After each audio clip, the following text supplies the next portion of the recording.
आले होते आणि तिथं माझ्या मुलाचा योगेशचा आणि रामदास कदम असं दोघांची नावं घेऊन त्या बकऱ्याला कापलात तुम्ही असं त्यांचं म्हणणं आहे. मला नक्की माहिती नाही, तर हे वास्तव असेल तर ते चुकीचं आहे. आपण शिकली व्यक्ती आहोत, हे आगळी कृत्य आपल्याकडनं होता कामा नये असं मला वाटतंय. आणि म्हणून हे महाराष्ट्राला कळावं, आपण जर खुलासा आपल्याकडनं झाला तर सोयीचा होईल. आपल्याला हात जोडून विनंती आहे, कारण आपल्यासारखीच व्यक्ती कोणती होती असं बघण्याचं म्हणणं आहे, त्याचा खुलासा व्हावा आपल्याकडून अशी माझी आपल्याला विनंती आहे. तेव्हा हे सगळं थांबवा. मी नवीन नाही पक्षामध्ये, 50 वर्ष मी मातोश्रीमध्ये काढलेली आहेत. तुम्ही किती वर्ष होतात मला माहिती नाही. दंगलीच्या वेळेला पोलिसांनी 2-4 लाठ्या मागल्या तर खूप मी मोठं काम केलं असं आपण मागून सांगत होतात लोकांना, उद्धवजींना. आणि माझं मत असं आहे की याबाबत उद्धवजींनी बोलावं स्वतः. मी काल पण ते सांगितलं होतं. माझं उद्धवजींना आव्हान आहे. हे चळे चपाटे चमचे बिमचे हे काय माझ्या विरोधामध्ये पत्रकार परिषद घेत आहेत. उद्धवजींना माझं आव्हान आहे, आपण बोलावं.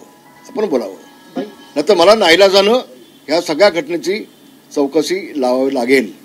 बोला. त्यांनी तुमच्यावरती वैयक्तिक आरोप केला आहे. 1993 साली तुमच्या पत्नीने जाळून घेण्याचा प्रयत्न केला की जाळण्याची नार्को टेस्ट करा असं ते म्हणतात वैयक्तिकरित्या. हो, माझी तयारी आहे. उद्याही माझी तयारी आहे. आणि जर त्यातनं सिद्ध झालं नाही तर तुम्हाला काय सजा द्यायची ते पण सांगा. माझी तयारी आहे बिलकुल. त्यावेळेला माझी पत्नी 2 स्टोव्ह होते, स्टोव्हवरती जेवण बनवत होती खेळला. स्टोव्हचा खालची जे साडी असते त्या साडीला आग लागली पहिल्यांदा आणि मग फडका उडाला आणि त्यावेळेला मी वाचवलं माझ्या पत्नीला.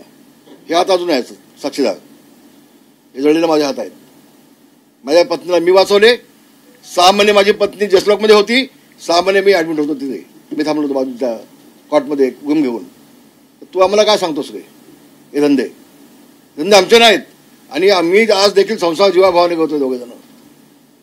तर अशा पद्धतीनं तू बदनाम जी केलीस ना, याच्यावरती मी दावा टाकेन. याच्यावरती मी पहिल्यांदा कोर्ट न्यायालयात जाईन.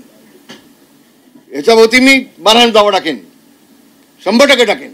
आता बोला. तुमच्यावरती आरोप केले, योगेश दादांवरती आरोप केले की आईच्या नावाने बार चालवणारे भाव नव्हता. ही खोटी अफवा देऊन आमची मानहानी करण्याचा प्रयत्न आहे.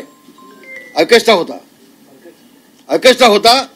ऑर्केस्ट्राचं परमिशन होतं आणि ज्या सेटिंग चालूच होता त्याच्याकडे अग्रीमेंट होती, ते अग्रीमेंट आम्ही दिले. आणि हे जेव्हा आमच्या लक्षात आलं एखादी मुलगी विक्षिप्त हावभाव करत होती, एवढं कळल्यानंतर आम्ही ते हॉटेल देखील बंद केलंय. आम्ही इज्जत घेऊन बसलोय. तुमच्यासारखे कोणाच्या बाबतीमध्ये स्मशानामध्ये बक्का कावायची आम्हाला गरज नाहीये. आणि असाल तर सांगा. तर हे जे तुम्ही माझ्या पत्नीच्या बाबतीत आज काढलंय ना, मला दुःख झालंय, वेदना झाल्यात. आणि मी न्यायालयात गेल्याशिवाय घडणार नाही. तुला दाखवीन मी आता. सर, त्यांनी अब्दुल नुकसानी तुमच्या दावा करणार आहेत ते आणि त्याचे जे पैसे आहेत त्याचं पूर्वग्रस्त. मी बोललो त्याच्यावरती. आपण आता आलाच वाटलं. मी बोललो त्याच्यावरती की त्यांनी न्यायालयामध्ये जावं, त्याचं स्वागत. पण त्याच्या आधी मी आता या बाबीची चौकशी लावीन. एक बाळासाहेबांच्या बाबतीत एखादा विषय न्यायालयामध्ये जावा हे मला पटत नव्हतं कालपर्यंत.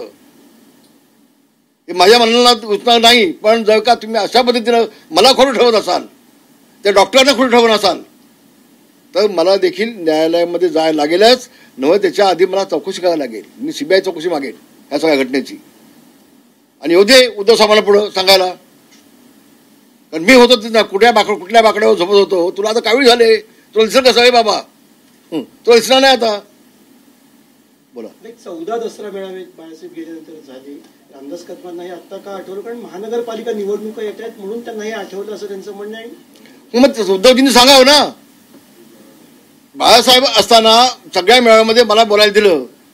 मग बाळासाहेब गेल्यानंतर एकाही मेळाव्यामध्ये मला बोलायला दिलं काय? त्यांनी सांगावं, दाखवावं. दाखवावं ना, त्या हिंमत असेल तर. हे वास्तव आहे. इव्हन बाळासाहेब असताना मी कुठं बसायचो, किती नंबरला. बाळासाहेब गेल्यानंतर मला किती नंबरला बसवायचे, मग नाव लिहून त्या फुगच्यावरती. या काही जगानं पाहिलंय ना. बाळासाहेब 2012ला त्यानंतर 14ला तुम्हाला मंत्रिपद दिले असंही सांगितलं. 14ला मला मंत्रिपद दिलं, ते लोक हसतील म्हणून नाईलाजाने त्यांना द्यायला लागलं. आणि कुठलं खातं दिलं मला? इन्व्हायरमेंट खातं. हे खातं कधी होतं का? कोणी बघितलं होतं का आतापर्यंत? इन्व्हायरमेंट खातं कोणी बघितलं होतं का आतापर्यंत? नव्हतं ना.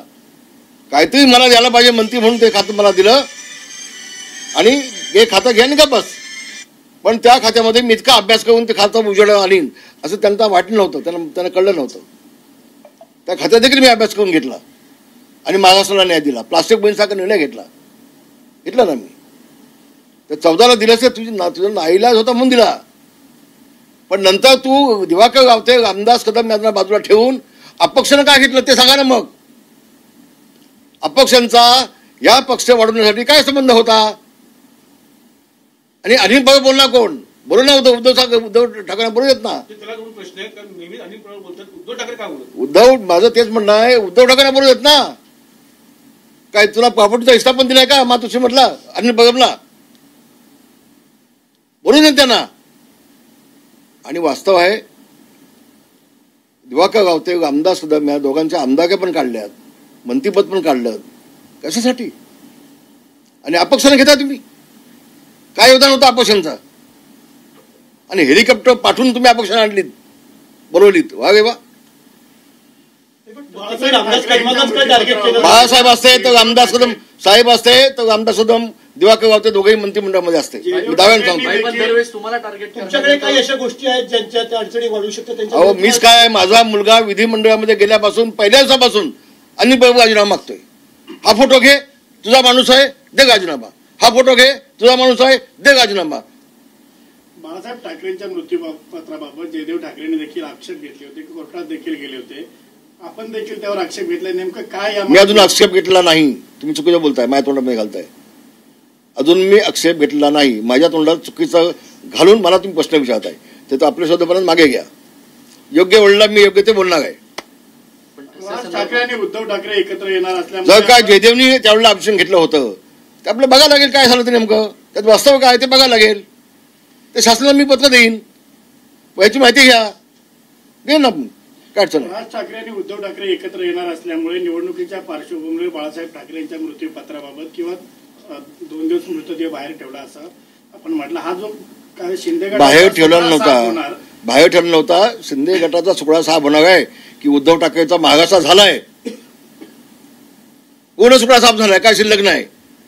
आणि ज्या मराठी माणसाला 30 वर्षामध्ये मुंबईच्या बाहेर ज्या उद्धव ठाकरेंनी घालवलाय तो मराठी माणूस या उद्धव ठाकरेचा सुकडा साफ केल्याशिवाय घालणार नाही. मी विश्वासानं बोलतोय. काय केलं मराठी माणसासाठी? ज्या शिवसेना प्रमुखांनी मराठी माणसाच्या न्यायकासाठी झगडणारी शिवसेना या घोषवाक्यांनी शिवसेना जन्म दिला. 30 वर्ष तुझ्या हातामध्ये महानगरपालिका होती. 30 वर्षामध्ये तू मराठी माणसासाठी काय केलं याचं फक्त उत्तर दे आणि मग कोणाचा सुकडा साफ होणार कळेल. बोला.